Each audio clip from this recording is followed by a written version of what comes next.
jalan ini namanya Jalan Bancai. Nah sebelah kanan tengok lagi, adakah yang tahu itu ada Soekarno patungnya? Kemudian di sampingnya ada kamar nomor 5 ada di Blok F. Ini dulu bekas penjara Bancai, di mana disinilah Soekarno tahun 29 dimasukkan ke dalam penjara dan dia disatukan dengan penjahat kelas bawah. Jadi pemerintah Kota Bandung pada saat itu membuat penjara di sini hanya untuk kelas bawah. Jadi kriminalnya kriminal kecil lah, kriminal biasa ya. Jadi bukan orang-orang politik nih. Kenapa Soekarno dimasukkan ke sini? Untuk membuat mental dia menjadi down ya. Dan ini dulu tahun 83 dibongkar, sayang sekali. Tapi kami masih menyisakan satu menara pengawas. Nah ini sebelah kanan menara pengawasnya. Nah ini dulu bekas menara pengawas ketika masih menjadi penjara Bancai ya. Bayangkan saja pada saat itu Soekarno ditempatkan di kamar yang hanya 1,5 meter, tidak ada ventilasinya, dan untuk buang air besar saja Soekarno memakai kaleng bekas kue. Cuma saya lupa nanya itu kalengnya bekas kongguan atau bekas rega bu. Nah jadi harus dibuktikan dulu nanti sama ibu lihat ya. Nah kita tinggalkan dulu cerita tentang Soekarno dengan ibu inggitnya. Kita akan sekarang lewat ke sini, namanya Jalan ABC. Yang pasti ABC di sini bukan kecap ABC, tapi ABC di sini adalah singkatan.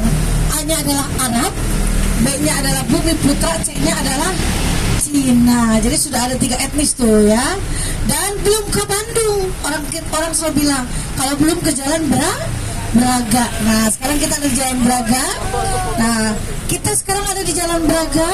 Braga ini adalah salah satu jalan yang orang dulu memanggilnya Jalan Braga karena memang Jalan Braga ini mengingatkan kita dengan satu kebiasaan di mana dulu orang-orang Belanda kalau lewat kesini seperti orang sedang fashion show, ngabaraga atau mengumbar raga. Jadi mereka kalau jalan-jalan ke sini seperti orang sedang fashion show ya. Dan sekarang orang Bandung kalau lewat ke sini mereka menyebut kawasan ini adalah kawasan Gisel, gila selfie. Siapa yang suka Gisel di sini? Ya aku juga. Nah kalau laki-laki ya lihat Giselnya yang mana dulu nih? Jangan Gisel yang Gary Martin, jangan ya, ini mah Gisel di sini. Dan memang jujur kalau kita lewat ke sini kita juga bisa melihat ya banyak sekali bangunan-bangunan. Salah satu contohnya sebelah kanan. Nah ini tuh ada tulisan Gedung Gas Negara. Jadi ini dulu bekas tempat orang-orang Belanda dulu bayar listrik atau gas itu di sini. Dan kebanyakan rumah-rumah di sini yaitu rumahnya pasti punya ruang bawah tanah. Kenapa? Karena memang tempat seperti penyimpanan makanan mereka. Karena ini memang dulu merupakan pertokoan. Dan Jalan Braga ini sebelah kanannya ini yang terkenal sekali. Nah ini ada namanya Braga Permen Restoran tuh. Tahun 23 ini sebetulnya toko pertamanya bukan di sini, tapi pindah ke sini karena memang sudah banyak yang jualan atau sudah banyak yang datang, akhirnya pindah ke sebelah sini. Dan ini Braga Permen adalah salah satu toko atau restoran yang dulu menjual kue atau roti-roti, tapi standarnya standar orang Belanda. Karena orang Belanda walaupun pindah ke kita tetap saja makannya tetap makan roti ya. Kalau kita sama, kalau kita pergi ke Tanah Suci kita pasti bawa rendang, bawa apa? Kalau nasi pasti ada, bawa rendang atau bawa sambal ya. Tetap saja kayak kita juga. Nah kalau kesini ini adalah kawasan yang disebut dengan Sunia Raja. Jadi akan tetap betul sekali naik bandasnya pagi-pagi, karena kalau pagi-pagi belum macet. Dan kalau libur seperti ini biasanya harus waiting list, harus nunggu dulu. Nah alhamdulillah ini bisa langsung naik. Nanti sebentar lagi jam 9, jam 10 itu sudah mulai waiting list, harus ditulis dulu, daftar dulu baru bisa naik. Alhamdulillah. Jadi kalau naik bandros pas liburan enaknya pagi-pagi ya. Nah ini harus hati-hati kalau akan teteh kesini, jangan sampai ketemu sama juragan copet di Praman Pensiun. Nah ini nih namanya adalah siapa, si Sep yang suka mengkoordinir copet di Bandung, juragan Bandung tuh. Jadi kalau datang ke sini hindari jalan ini, jangan sampai ketemu sama dia karena dia orang yang selalu mencari lemah iman. Nah, jadi si Saib itu adalah yang memainkan film di Preman Pensiun. Nah kalau sebelah kiri, nah ini ya, ini ada Gedung Indonesia Menggugat. Disinilah Soekarno ketika di penjara di Banjar, dia dibawa ke sini, kemudian diadili, dan Soekarno dijatuhi hukuman pada saat itu 4 tahun penjara, tapi beliau membela dirinya dengan menyebut Indonesia Menggugat. Dan alhamdulillah dari 4 tahun akhirnya menjadi 2 tahun saja, dan dia bilang saya adalah tahanan politik, maka dipindahkanlah dia ke Sukamiskin. Ya, gimana ibu bapak dengan suasana pagi seperti ini bisa menikmati kota Bandung? Alhamdulillah hari ini tidak hujan, karena yang naik Bandung hari ini orang-orang soleh dan soleha. Ya, biasanya Bandung ini menjelang Imlek hujan terus. Alhamdulillah hari ini nggak hujan nih, mudah-mudahan sampai sore ya. Amin. Sebelah kanan ini adalah gedung atau tempat bekerjanya wali kota kami. Mohon maaf, wali kota kami tidak bisa bertemu dengan ibu bapak karena beliau sedang pesantren dulu. Insya Allah nanti ketemu ya. Nah jadi ini dulu tempat apa Tis? Ini dulu bukan kantor tapi gudang kopi. Dimana di sinilah dulu ada satu orang Belanda bernama Andreas de Wild. Dialah yang membuat atau memiliki hampir setengah dari kota Bandung, dan gedung dia disebutnya gedung papak. Kenapa? Karena tempat pengepakan kopi. Nah, jadi disebutnya orang Bandung, ada juga yang menyebutnya gedung papak di situ ya. Nah, kalau lewat ke sini, Bapak Ibu juga bisa melihat nanti di depan ada rumah Belanda di sebelah kiri kita. Nah, ini rumah yang dulu, mohon maaf, namanya Hotel Dong, bekas kupu-kupu yang sering keluar pada malam hari. Nah, tapi dulu zaman Belanda. Kalau sekarang kupu-kupunya tidak siang tidak malam keluar ya. Nah, kalau yang dulu cuma malam saja keluarnya. Dan ini sebelah kanan kita ada rumah besar. Tuh, adakah yang tahu rumah siapa? Rumah saya.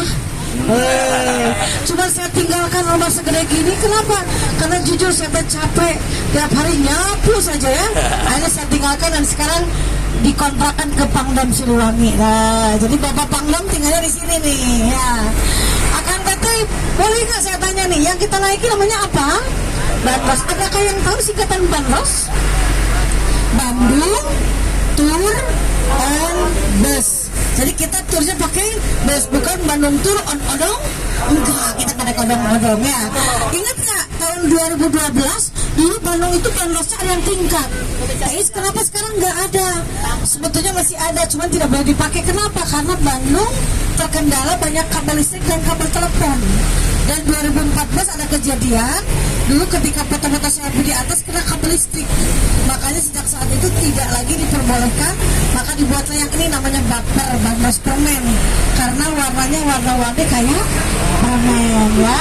Dan Bandros ini di Bandung orang mengenal juga, yaitu makanan. Nah ya, coba kalau kita ke Jakarta, kita mengenal namanya kue pancong. Kalau di Bandung namanya Bandros. Kalau di tempat itu apa namanya? Pempek. Kalau Bandros ada nggak? Atau kayak kue pancong yang terbuat dari tepung beras? Nggak ada ya. Nah, kalau di Bandung ada namanya Bandros. Coba sekarang saya tanya, mungkin yang di belakang orang Bandung, adakah yang tahu singkatan Bandros sebagai makanan? Yang bisa jawab saya persilakan turunnya duluan. Ayo. Ada yang berkenan kan? Dulu ingat nggak waktu kita SD? Siapa yang bisa menjawab langsung pulang duluan ya. Kalau di sini silakan bisa turun duluan. Ayo, ada yang tahu nggak? Cilok. Kenapa tak? Bukan. Cilok acinya di colok. Cireng acinya di goreng. Cibai acinya ngabang. Cilok acinya di cuangki. Cari uang jalan kaki. Ini mah kayaknya anak cursa laki nih. Ya, ada lagi. Coba cilor acinya pakaior. Ada lagi cimol acinya di gemol. Jadi kalau makan cimol jangan digigit, tapi harus di gemol. Sekarang saya tanya, kalau Bandros apa? Ayo. Apa? Bandros apa, Pak? Ayo, Pak. Bapak mau turun duluan nggak, Pak? Ayo, Pak. Yang di belakang silakan, Pak. Bandros apa? Bandros di banjur ngajo. Jelas. Ketika disiramkan, bujunya nggak jelas. Maka diberilah nama Banlos. Jadi nanti bagi yang mau beli banlos tolong dengarkan baik-baik. Kalau tidak terdengar suara ngajar-ngajar jangan jadi beli. Karena itu namanya bukan banlos tapi kue pukis namanya itu ya. Nah, yang makan roti selamat makan roti. Nggak apa-apa, silakan boleh di sini ya. Nah, sama juga kalau ke Bandung semua nama-nama jalan itu memakai kata Ci. Tapi kenapa ini namanya kok tidak pakai Ci? Namanya dago. Karena dago ini diambil dari satu kebiasaan orang. Dulu kalau orang lewat ke sini dari arah Rembang mau ke kota Bandung, mereka sudah punya satu kebiasaan berteriak, "Dagoan, tungguin, Pak Dago-dago." Saling menunggu, maka diberilah nama jalan ini Jalan Dago. Makanya sampai kapanpun orang Bandung coba ditanya, di manakah Jalan Insinyur Haji Juanda? Banyak yang tidak tahu. Tapi kalau ditanya Jalan Dago, langsung hafal ya. Jadi boleh dikatakan Jalan Dago ini adalah jalan yang dulu dipakai ketika orang melewat ke sini, mereka saling menunggu, kemudian mereka perginya bersama-sama karena kondisinya pada saat itu kiri kanannya masih hutan belantara, masih banyak begal, masih banyak binatang buas. Jadi mereka lebih senang kalau perginya selalu bersama-sama. Sekarang orang Bandung walaupun tahun 83 diganti nama jalannya Insinyur Haji Juanda, tapi orang Bandung kekeh manggilnya Jalan Dago sampai sekarang. Nah, ini sudah sama nih. Kita sekarang belok ke kanan nih. Coba orang Bandung tanya, di mana jalan di Ponorogo? Banyak yang tidak tahu. Tapi kalau ditanya Gasibu, pasti langsung hafal ya. Gasibu ini ada singkatannya. Ada yang tahu nggak Gasibu singkatannya apa? Yang pasti mah bukan ganteng-ganteng suka ibu, bukan itu ya. Gasibu ini ada singkatan yang jelasnya, Gabungan Sepak Bola Indonesia Bandung Utara.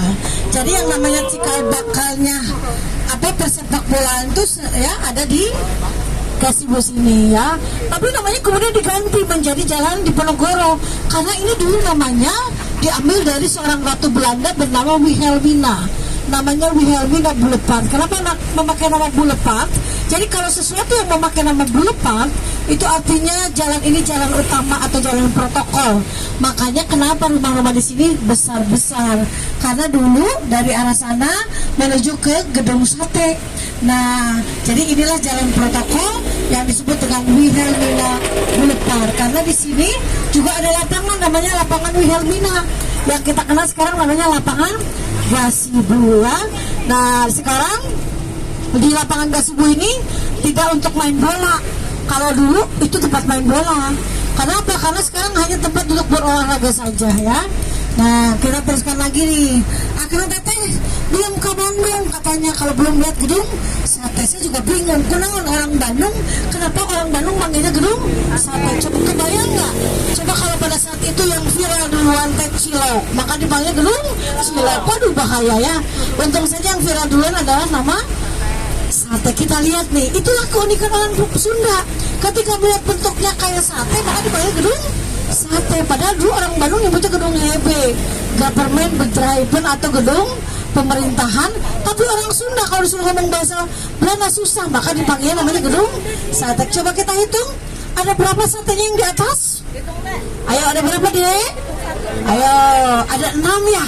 Nah, 6 ini menggambarkan atau melambangkan ketika membangun gedung ini menghabiskan dana kurang lebih sekitar 6 juta golden, atau kalau kita rupiahkan sekarang sekitar 672 miliar, yaitu diambil dari harga kurs atau harga standar gula putih pada saat itu ya. Dan itu di atasnya tuh ya ada 6 ya, dan di tengah-tengah tuh yang semuanya kaca itu tempat menyimpan sirene. Dulu Thais waktu kecil itu sering mendengar sirene. Kalau sekarang dibunyikannya hanya 2 kali dalam 1 tahun, yaitu ulang tahun Indonesia dan ulang tahun PU, karena ini adalah gedung PU.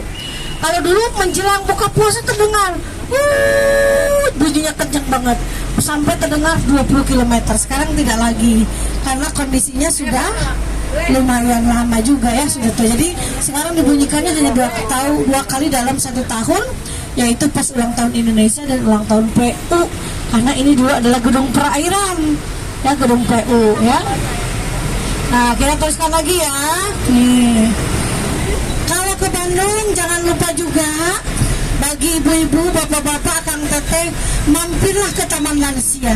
Cuma saya bisa memberitahukan nih, namanya Taman Lansia. Banyak lansia atau anak-anak muda? Anak-anak muda.